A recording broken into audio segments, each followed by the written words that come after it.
नाही. ज्यांनी 70,000 कोटीचा घोटाळा केला तो महाराष्ट्राचा अर्थमंत्री. त्याच अजित पवार उपमुख्यमंत्री का भाजप सोबत गेले.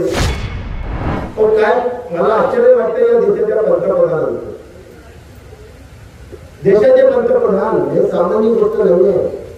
व्यक्ती महत्वाची नाहीये, ते पद महत्वाचं आहे. या देशातल्या संसदीय लोकशाही मधलं शासन व्यवस्थेतलं सर्वोच्च पद आहे. त्याचं तांत्रिक दृष्ट्या राष्ट्रपती आहे. पण राष्ट्रपतींना एक्झिक्युटिव्ह पॉवर्स कार्यकारी अधिकार राष्ट्रपतींना नाहीये. सगळे कार्यकारी अधिकार हे पंतप्रधानांना आहेत.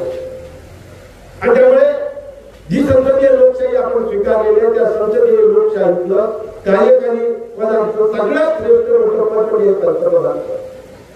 त्या पंतप्रधानांनी एका सभेमध्ये सांगितलं, काय म्हटले होते. टीव्हीवर आपण बघितलं असेल, मीडियावरती आपण पाहिलं असेल, युट्यूबवर आपण पाहिलं असेल, 70,000 करोड का सिंचन घोटाळा. काय म्हणाले, 70,000 करोड का सिंचन घोटाळा. आणि ये तो नेशनलिस्ट कांग्रेस पार्टी नहीं है, ये नेशनल करप्ट पार्टी है. काय म्हणाला होता, बोलले होते का? काय चुकीचं बोलतोय का? मीडियाने नोंद करून घ्यावी. एखादी शिडी असेल तर पुढच्या वेळेला पडद्यावर दाखवलं आमच्या पंतप्रधान काय बोलले होते, त्यांनाही आठवेल मी काय बोललो होतो. मोस्ट नॅशनल करप्ट पार्टी असा उल्लेख केला. 70,000 करोड का सिंचन घोटाळा. अजित पवारांचं नाव घेतलं, तटकरेंचं नाव घेतलं. आणि 4 दिवसानंतर या पंतप्रधानांनी 70,000 कोटी, हे पंतप्रधान जेव्हा म्हणतो 70,000 कोटीचा घोटाळा, हे पंतप्रधान बोलतोय. सामान्य माणूस नव्हे. सामान्य माणूस एखाद्या वेळेस चुकू शकतो आणि सामान्य माणूस चुकला तर त्यात गैर काय नाही. पण देशाचा पंतप्रधान चुकीचं विधान करू शकत नाही. करता कामा नये. करायला पाहिजे का? करायला पाहिजे का देशाचा पंतप्रधान चुकीचं विधान? तुम्हाला मान्य आहे का? आहे का? मला सांगा मान्य असेल तर. देशाच्या पंतप्रधानांनी कदाचित चुकीचं विधान करता कामा नये. त्यांनी त्या पदाचा मान राखला पाहिजे, त्या पदाची शान राखली पाहिजे. व्यक्ती येते आणि जाते, ते पद महत्वाचं आहे. मान त्या पदाचा आहे, शान त्या पदाची आहे. आज ज्यांनी 70,000 कोटीचा घोटाळा जाहीर केला तेच पंतप्रधान त्या अजित पवारांना या महाराष्ट्राचे उपमुख्यमंत्री करतात, अर्थमंत्री. ज्यांनी 70,000 कोटीचा घोटाळा केला तो महाराष्ट्राचा अर्थमंत्री.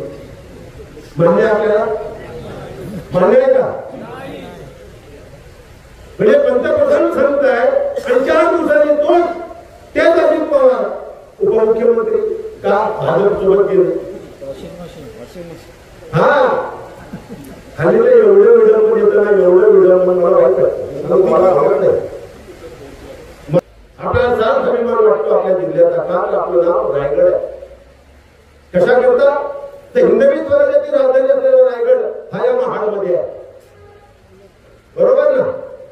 पण दुर्दैवानं ही जी फितुरीचा शाप हा महाराजांच्या काळात सुद्धा होता ना.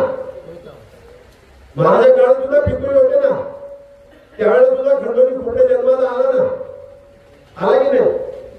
त्यावेळेला सूर्याची पिसळ जन्माला आला ना, आले होते की नाही? आणि म्हणून मग रायगड बांधला तेव्हा सुद्धा महाराजांनी व्यवस्था करून ठेवली होती. जर एखादा फितूर झाला, एखादा गद्दार झाला तर त्याच्यानंतर टकमटोक त्या ठिकाणी बांधून तयार ठेवलेलं होतं ना टकमटोक. हा मग आता त्या टकमटोकाचा उपयोग करायचा की नाही? करायचं ना. मला माझ्या माता भगिनींकडनं ऐकायचं, करायचं की नाही? हो ना. मग त्या टकमटोकावरून कडवट करून टाकायचा, राजकीय कडवट करायचा म्हणजे करायचाच आणि करणारच. करायचा की नाही?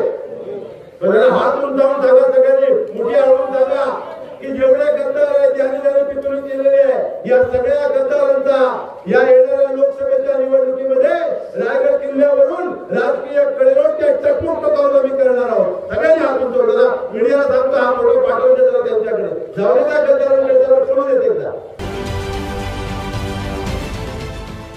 देश विदेशातील प्रत्येक घडामोडींचे लाईव्ह अपडेट मिळवण्यासाठी आता साम टीव्हीच्या सर्व सोशल मीडिया प्लॅटफॉर्मला लाईक, फॉलो आणि सबस्क्राईब करा.